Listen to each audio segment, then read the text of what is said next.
Hi!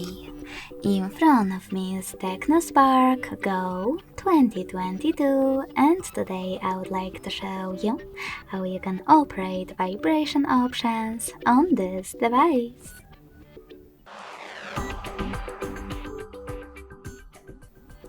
Firstly, just open Settings, scroll down and choose Sound and Vibration.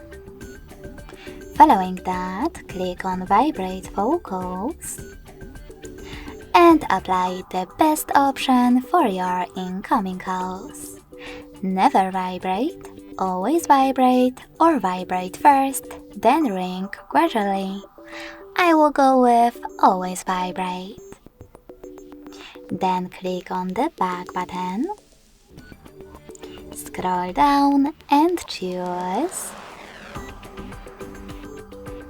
those two switches next to charging sounds and vibration and touch vibrations. This way you can turn them on or off. Thanks so much for watching. If you enjoyed this video, leave a like, comment and subscribe. Bye!